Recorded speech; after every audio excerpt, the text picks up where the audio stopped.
कहानी के सफर पर चलते हुए एक और कहानी की तरफ रुख करते हैं। मेरा नाम है सोनिया चेतन कानूनगो और ये कहानियाँ मेरे द्वारा ही लिखी गई हैं। अगर इन कहानियों को आप सुनना नहीं चाहते और पढ़ना चाहते हैं तो आप पढ़ भी सकते हैं।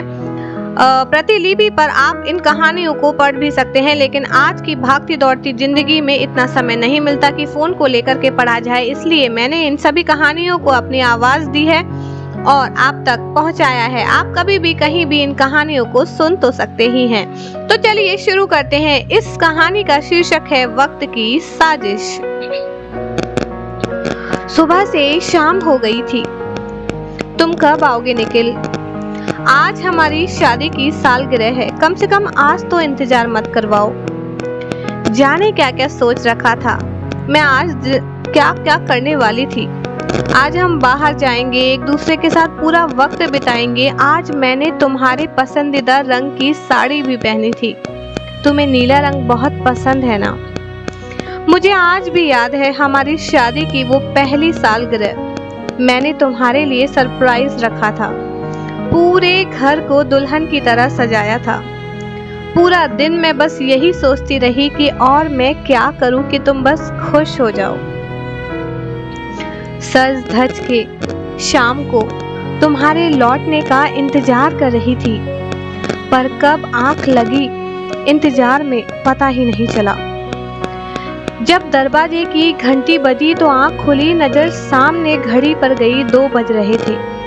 मन में गुस्सा था, पर मैं आज के बच्चे कुछ लम्हों को तो समेट लेना चाहती थी।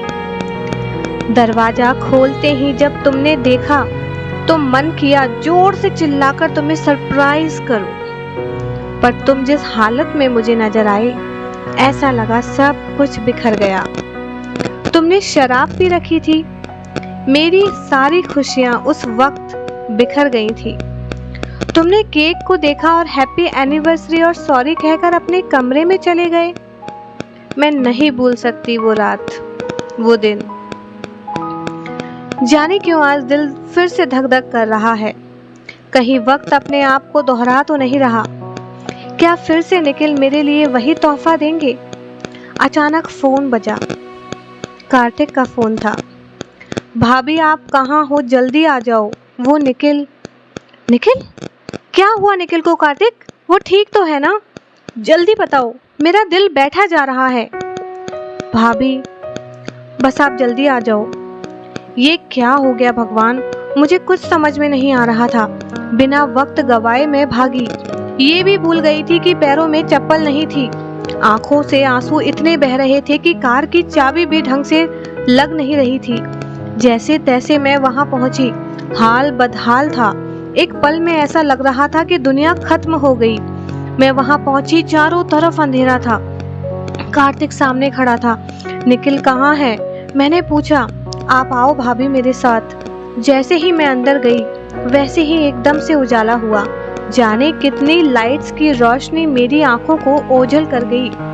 पीछे से आकर मुझे किसी ने पकड़ा और जोर से चिल्लाने की आवाज आई, हैप्पी एनिवर्सरी जान।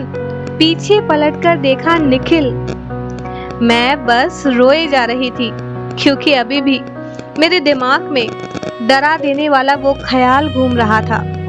निखिल को मैंने पकड़ लिया और जोर जोर से रोने लगी। ये कोई तरीका है सरप्राइज देने का? मेरी जान निकल गई थी। पता नहीं कैसे कैसे ख्याल आ रहे थे मुझे।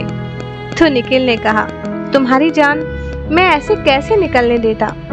बहुत सताया मैंने तुम्हें, और खासकर हमारी पहली शादी की सालगिरह पर। शायद ही किसी पति ने ऐसा तोहफा दिया होगा अपनी पत्नी को। मैं अपने आप को कभी माफ नहीं कर सकता।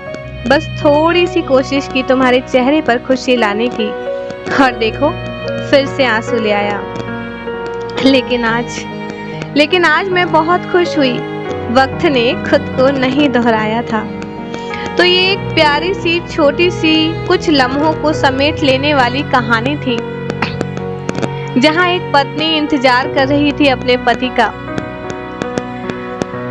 मुझे उम्मीद है कि आपको ये कहानी पसंद आई होगी, और अगर पसंद आई तो प्लीज कमेंट बॉक्स में कमेंट करके जरूर बताएं और मेरे चैनल को सब्सक्राइब करें, ताकि ऐसे ही कहानियों के सफ़र में मैं रोज़ आपको ले जा सकूं।